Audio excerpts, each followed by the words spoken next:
ce vendredi, c'est une activité de financement pour le Club Rotary. C'est le souper Smoke Meat. Et à cette occasion, je reçois Mme Nathalie Dubé, qui est notaire, qu'on a bien connue avec les chroniques qu'on a fait. Bonjour, Nathalie. Bonjour, Michel. Et Marie-André Bolduc du CLSC, qui est agente de promotion de santé mentale et prévention du suicide. Bonjour, Marie-André. Bonjour. Nathalie, d'abord, souper Smoke Meat. Oui. Bon, on a changé la formule et là, depuis quelques années, on organise un souper Smoke Meat. Oui, c'est ça. Pour le financement du Club Rotary. Oui, c'est une de nos principales activités de financement. C'est sûr que durant la période de la COVID, on a dû arrêter nos activités. C'est bel et bien repris. Reprise l'an passé en formule plus moindre. Donc, cette année, on y va en grand à l'espace citoyen, donc ce vendredi, pour le souper Smoke Meat pour le financement du club. Bon, financement du club ou financement aussi parce que ces argents-là vont servir à la prévention du suicide? Oui, exactement. Donc, qu'est-ce qu'on fait? Qu'est-ce que le Club Rotary fait pour, justement, la prévention du suicide? Oui, exactement. Tous les financements pour le Club Rotary sont remis à des organismes qui travaillent en prévention du suicide ou qui appuient des événements qui font adhérer les personnes à la vie. Donc, on le rend positif. Je peux donner des exemples. L'an passé, on a appuyé des initiatives auprès d'adolescents, donc pour faire découvrir des passions.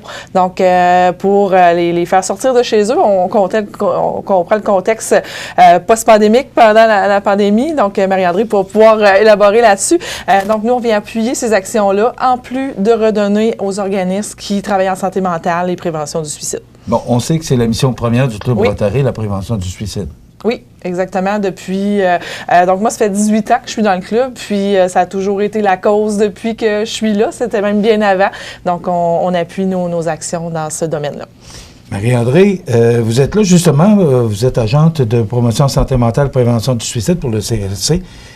Comment c'est difficile de le poser parce que c'est un sujet qui est quand même délicat. Comment ça va? Est-ce que, bon, tous les efforts qu'on fait au niveau de la prévention du suicide, moi, ce que j'entends, les chiffres ne sont pas très positifs. J'espère que je me trompe. Au niveau, si on regarde au niveau du suicide, vu d'un iceberg, souvent les chiffres qu'on va voir, ça va être les chiffres en haut. Donc, quand il y a eu des suicides complétés, au niveau des statistiques, on reste quand même dans les mêmes chiffres depuis plusieurs années. Puis, tu sais, j'aime beaucoup qu'est-ce qu'on a emmené au niveau d'aller travailler au niveau en amont, aller trouver des passions chez les jeunes, aller travailler sur la santé mentale, parce que c'est cet aspect-là qui est important d'aller travailler dans notre iceberg. Dans le bas, qu'est-ce qu'on fait pour que les gens prennent soin de leur santé mentale, trouvent des passions, soient capables de regarder dans leurs différentes sphères de vie ce qui est important de travailler. Fait que si j'ai une sphère de vie qui va moins bien, mais qu'est-ce que je vais faire pour aller mieux, pour la travailler, pour pas que ça ait de l'impact sur toutes les sphères de vie? Donc, je dirais que cet élément-là, c'est sûr que post-pandémie, les gens ils ont plus de défis. Ils ont à travailler un petit peu plus fort là, pour prendre soin d'eux. Donc, effectivement, là, la prévention du suicide, la prévention au niveau de la santé mentale, travailler pour que les gens aillent bien, c'est super important là, pour qu'on évite, en fait, que les chiffres remontent en haut là, de notre iceberg. Ce que je comprends, c'est que c'est prévention d'abord de la santé mentale qui, ensuite, devient, par le fait même, de prévention du suicide, parce que tout à fait. Un ne va pas sans l'autre. Tout à fait. Être en mesure de déceler la détresse, hein, quand on voit que quelqu'un va moins bien, bien, de ne pas gêner, de le demander, puis aider les gens à aller chercher les services d'aide. On le sait, le 1-866 appel et le numéro en prévention du suicide qu'il ne faut pas oublier. Ça, c'est super important là, d'aller chercher l'aide. Il y a des ressources dans la communauté. Oui, il y a des ressources au sein du CIS de Chaudière-Appalaches, mais le CIS fait aussi référence à tous les organismes communautaires qu'on a dans la région pour soutenir dans les gens dans les différentes sphères de vie qui iraient un petit peu moins bien. Est-ce que la période de la pandémie a nuit justement au développement parce que les gens étaient seuls, les gens étaient les gens étaient seuls à la maison, il n'y avait pas de contact, là. Oui, est-ce que c'est... Bien, je dirais que vous avez touché exactement le point. Les gens étaient davantage seuls. Donc, c'est important de recréer un filet social présent. Puis là, on parle d'un souper où les gens vont se réunir, les gens vont se parler, vont se côtoyer. C'est ce qui est important parce qu'un des filets de sécurité qui est en prévention du suicide, c'est d'avoir un réseau social autour des gens pour être là. Fait que oui, la pandémie a eu un impact sur cet élément-là au niveau de la solitude. Donc, c'est important que les gens là, puissent reprendre ce goût à vivre en communauté, à s'entraider pour justement que notre santé mentale s'en porte mieux. Je vais vous poser toute une question, là. Moi, j'entends que c'est plus les hommes que les femmes. Pourquoi? 3 fois plus d'hommes que de femmes. 3 fois? Oui, Okay. 3 fois plus. Pourquoi? Pourquoi? Au niveau de la demande d'aide, puis là, je vais illustrer de façon typiquement masculine. Aller chercher l'aide pour les hommes, c'est plus difficile. Donc, de ne pas gêner, même si on veut se débrouiller seul. Culture de je suis fort, je suis capable.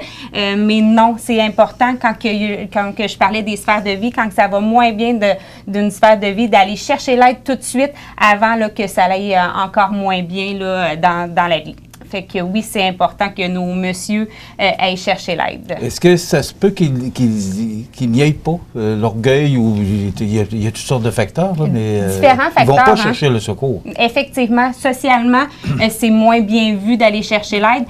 Puis quand on voit que les gens vont utiliser les ressources du milieu, bien souvent on voit une nette amélioration, puis on voit l'impact là, des ressources là, qui sont disponibles pour nos gens puis pour nos messieurs, effectivement. Qu'est-ce que vous passeriez comme message? Parce que c'est important. Moi, ce que je veux, c'est qu'il y ait de plus en plus... j'ai mes 2 billets. Mais c'est important que les gens participent à des activités comme ça parce que, bon, les chiffres ne sont pas, là, vous l'avez dit, là, les chiffres ne diminuent pas. Ils n'augmentent pas, mais ils ne diminuent pas. Ça veut dire qu'il y a encore considérablement de suicides dans notre région. Chaudière-Appalaches fait quand même partie d'une région qui est significativement supérieure à la moyenne du reste du Québec. Fait que oui, on a encore du travail à faire là, pour la prévention du suicide. Le message que je passerais, c'est aller chercher l'aide. On l'a nommé. Si vous voyez des gens qui vont moins bien, de ne pas gêner de nommer. Je remarque qu'aujourd'hui, tu sembles plus fatigué, tu sembles d'aller valider parce que souvent, on voit la détresse, mais on est gêné de le nommer. On n'est pas à l'aise de dire à la personne qu'on côtoie, qu'on remarque, fait que de ne pas gêner de le dire poliment, gentiment, mais et de l'emmener à aller chercher les ressources d'aide. On l'a nommé, aller chercher l'aide, c'est difficile. C'est ce maillon-là qu'il faut aller chercher, emmener les personnes vers les ressources d'aide pour qu'ils, après ça, puissent enclencher une démarche puis que ça aille mieux là, auprès de la personne. Et de là, l'importance de nos clubs sociaux. Nathalie, comment se porte le Club Rotary? Parce qu'on sait que, bon, c'est pas des foules. Ça a déjà été beaucoup plus populaire, les clubs sociaux. Moi, je suis encore surpris de voir qu'il y a encore autant de gens qui s'impliquent dans les clubs sociaux. Comment le Club Rotary va? Le Club Rotary va bien. Donc, on est quand même 15 membres actifs. Donc, mon club, on croit beaucoup à notre cause.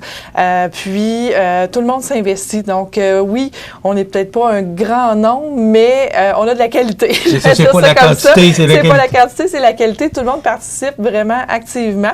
Vous allez voir par le souper vendredi, tout le monde a mis la main à la pâte. Puis, on croit vraiment. Puis on a des témoignages de nos actions aussi. Il y a des gens qui viennent nous voir au club, voir comment le montant d'argent qu'on a donné. Des fois, on pense que c'est pas beaucoup, puis on essaie le plus possible d'aider, mais ça a un impact vraiment grand sur la vie de certaines personnes. Oui, on a parlé des jeunes, mais c'est toute tranche d'âge, tout confondu, l'aide qu'on apporte et tout ça. Puis, tout à l'heure, on parlait de briser l'isolement et tout ça, puis le comment ça va, les noms dire ça va, puis s'intéresser pour vrai à la personne, puis attendre la réponse aussi.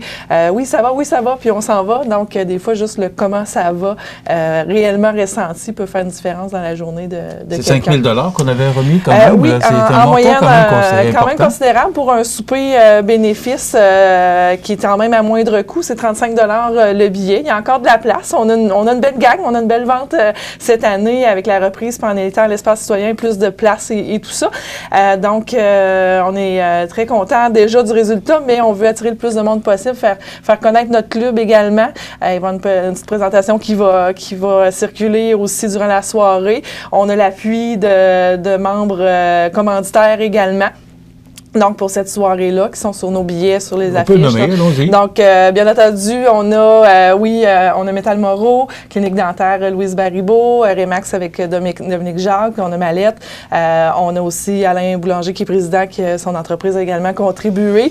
Là, je ne veux pas oublier personne. Là. Groupe TD également, avec Marie-Ève qui est aussi dans le club. Donc, j'espère que je n'ai pas oublié personne. Là. Je fais de mémoire les commanditaires, mais ils vont être là, tous présents, ces gens-là, à cette soirée, ce souper-là. Rapidement, Puis, Nathalie, oui. Si on veut acheter des cartes, parce qu'il y en a encore à vendre. Oui, auprès des membres du club ou les Arts de la scène qui est partenaire aussi, adls.ca, billetterie en ligne.